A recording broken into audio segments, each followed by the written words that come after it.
Unfortunately, someone who is in ZANU-PF today will say, no, this is actually 4%. But even people from ZANU-PF are being out of line in terms of ZANU-PF way of doing things. They abduct you, they kill you.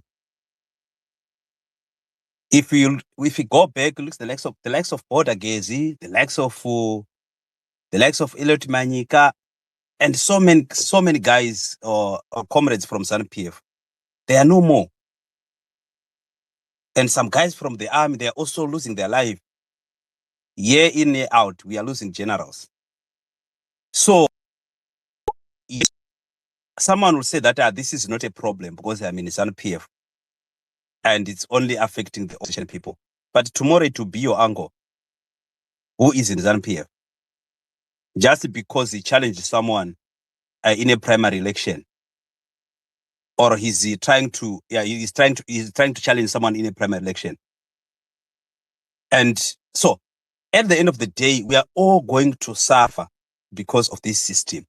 This system is not good for anyone. Be it you are in ZANU-PF, you are in opposition. It's not good for anyone.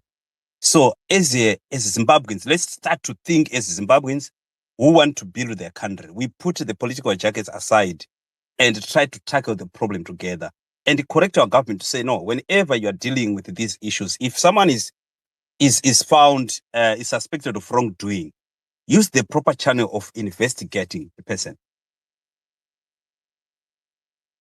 So I thank so much for your contribution. I think a lot of hands are up. I forgot also just one more point. I think the problem in Zimbabwe is a criminal network here, underworld.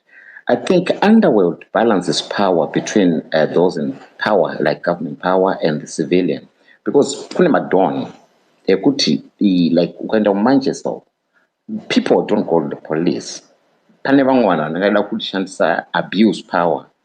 They basically balance power. They don't necessarily kill you, but if they know there's a dawn, when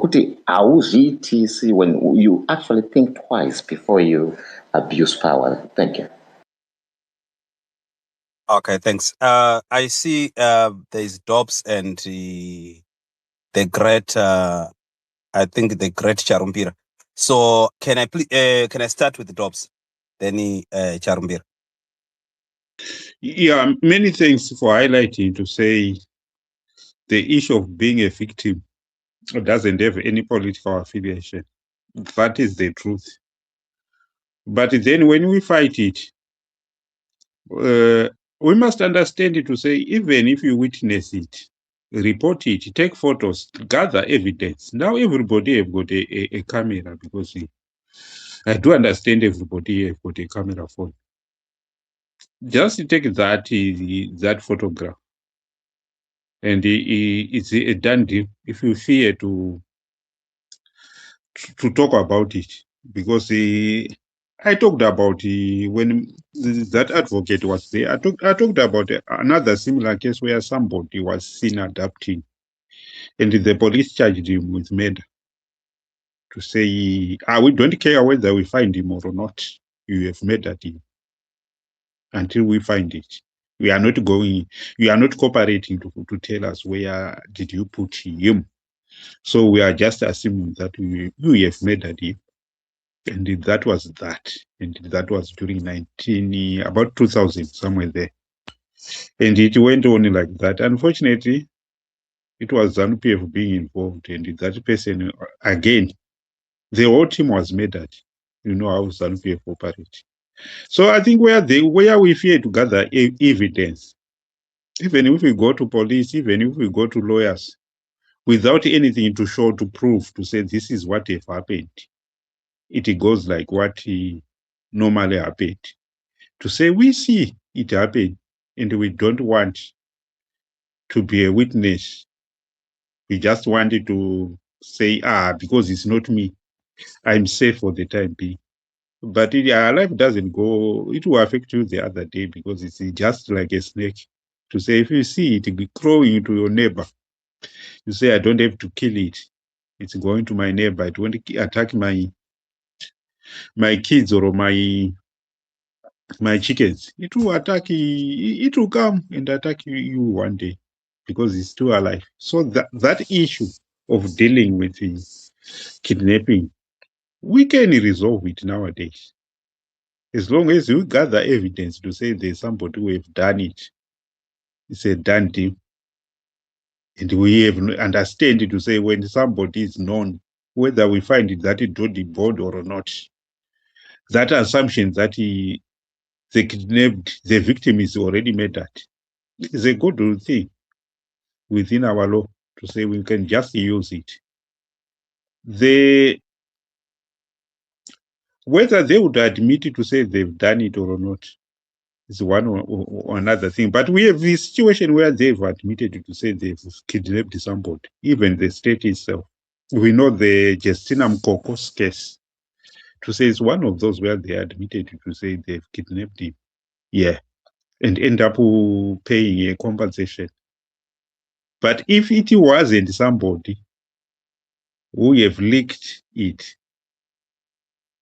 we don't know what could have happened to him. That is where we have to understand it to say we all need to teach others and to mobilize people to say if this is happening, you do A, B, C, D. There were other things. We have that zeal to say even if we find them destroying the house, demolishing the house, we are taking photos and doing anything. What's wrong with taking photos if somebody is being kidnapped? I don't understand. We are allowed to do that. Of course, you can be victimized, but you are already a victim. You are already, by that time when your neighbor is being kidnapped, you are already a victim because you don't know whether you are the next one or not. So to act fast, you need yourself to save yourself. You do save others while you are saving yourself. So the moment we understand that, we'll do away with that issue of being kidnapped because this issue of taking photographs, they have worked on several occasions. I've seen somebody have seen somebody destroying my property. And I reported it to the police to pretend to say I just suspect is him without coming up to say is him. The moment they started, the moment he was talking about to say you are making false allegation, I will sue you. I just sent him a video clip to say, oh, no, you will sue me. And he sent the person who was investigating, the investigation officer, the police who was investigating it, to say, this is the person. Here is the evidence. Straight, he was away to the police, straight away to the police to try to negotiate, to say, can I just compensate him or do A, B, C, D? I just say, yeah, it's all right. Just compensate him. I will drop the charge. But without it, he's the one who was threatening me to say, you have to compensate me because you have made false allegation against me. My lawyer will deal with it. So that issue of gathering evidence to say that event have taken place is what is important, rather than rushing to the lawyer, to the police without anything to show. It will come where it is. So let me just end up here because I was just reminding ourselves to say we also need to play our part.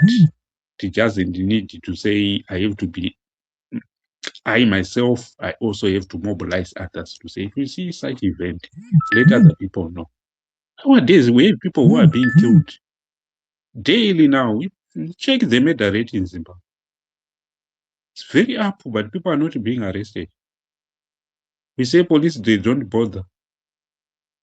Maybe because we don't give them tips, whatever. We can tell them, we hide information. And it end up where we are now, to say people now no longer fear committing those crimes because they just know that they will go away with it. Thanks a lot, everybody. Let me end up here. The ends have increased enough. Okay.